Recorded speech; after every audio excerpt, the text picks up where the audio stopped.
اس حالت میں دن گزر رہے تھے اور ملک شام میں کفر سر اٹھا رہا تھا، پھل پھول رہا تھا۔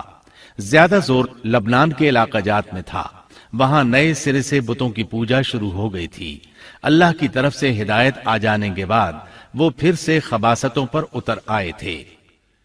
ان حالات میں بعلبک شہر میں بنی اسرائیل کا ایک ایسا گروہ ظاہر ہوا جنہوں نے ایک بت ایجاد کیا، اس کا نام بعل رکھا۔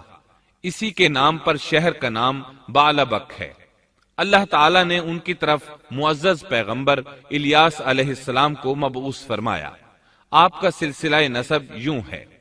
الیاس بن یاسین بن فنہاس بن ایزار بن ہارون علیہ السلام۔ اللہ تعالیٰ سورۃ الصافات آیات 123 تا 132 میں ان کا تذکرہ یوں فرماتے ہیں: اور بے شک الیاس بھی پیغمبروں میں سے تھے، جبکہ انہوں نے اپنی قوم سے فرمایا کہ تم اللہ سے نہیں ڈرتے، کیا تم بعل نامی بت کو پکارتے ہو اور سب سے بہتر خالق کو چھوڑ دیتے ہو، اللہ جو تمہارا اور تمہارے اگلے تمام باپ دادوں کا رب ہے۔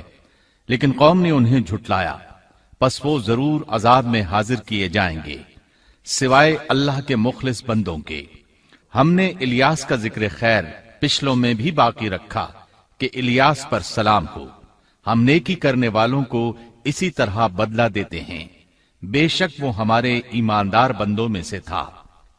قرآن مجید میں ان کا نام الیاس بتایا ہے۔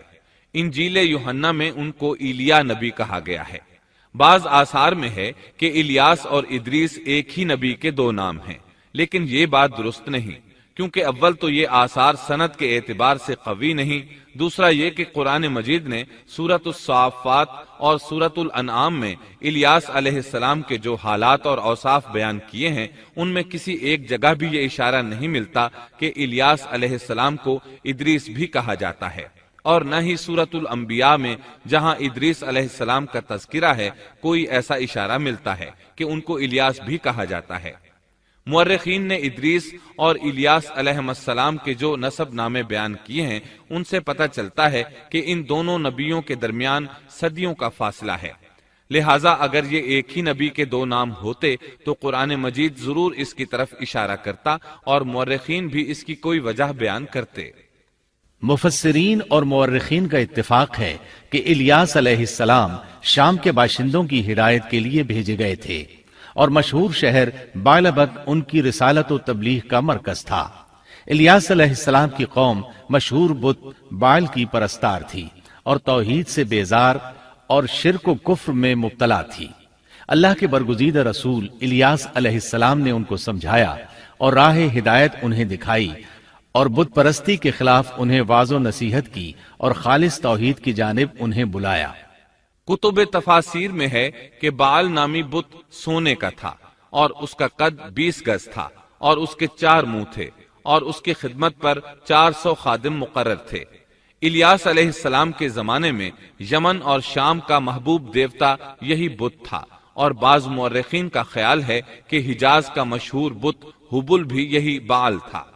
سورۃ الانعام میں الیاس علیہ السلام کا جن آیات کے اندر ذکر آیا ہے وہ نوح اور ابراہیم علیہ السلام کی اولاد اور ان کی نسل کے انبیاء و رسل کی ایک مختصر فہرست ہے۔ اللہ تعالیٰ سورۃ الانعام آیت 84 تا 86 میں فرماتے ہیں: اور ہم نے ان کو اسحاق دیا اور یعقوب، ہر ایک کو ہم نے ہدایت کی، اور پہلے زمانے میں ہم نے نوح کو ہدایت کی، اور ان کی اولاد میں سے داؤد کو اور سلیمان کو اور ایوب کو اور یوسف کو اور موسیٰ کو اور ہارون کو، اور اسی طرح ہم نیک کام کرنے والوں کو جزا دیا کرتے ہیں، اور نیز زکریا کو اور یحییٰ کو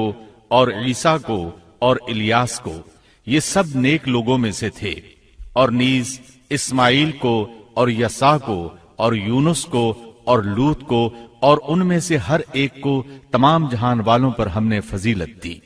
الیاس علیہ السلام اور ان کی قوم کا واقعہ اگرچہ قرآن میں بہت مختصر ہے، تاہم اس سے یہ سبق حاصل ہوتا ہے کہ بنی اسرائیل کے یہود کی ذہنیت اس درجہ مسخ ہو چکی تھی کہ دنیا کی کوئی برائی ایسی نہیں تھی کہ جس کے کرنے پر یہ حریص نہ ہوں، اور کوئی خوبی ایسی نہ تھی جس کے یہ دل دادہ ہوں، اور انبیاء و رسل کے ایک طویل اور مسلسل سلسلے کے باوجود بت پرستی، نجوم پرستی، عناصر پرستی، غرض غیر اللہ کی پرستش کا کوئی شعبہ ایسا نہ تھا جس کے یہ پرستار نہ بنے ہوں۔ قرآن مجید میں بنی اسرائیل سے متعلقہ واقعات میں جہاں ان کی بدبختی اور کجروی پر روشنی پڑتی ہے، وہاں ہمیں یہ نصیحت و عبرت بھی حاصل ہوتی ہے کہ اب جبکہ انبیاء و رسول کا سلسلہ ختم ہو چکا اور خاتم النبیین کی نبوت اور قرآن مجید کے آخری پیغام نے اس سلسلے کو ختم کر دیا، تو ہمارے لیے ازحد ضروری ہے کہ بنی اسرائیل کی مسخ فطرت اور تباہ ذہنیت کے خلاف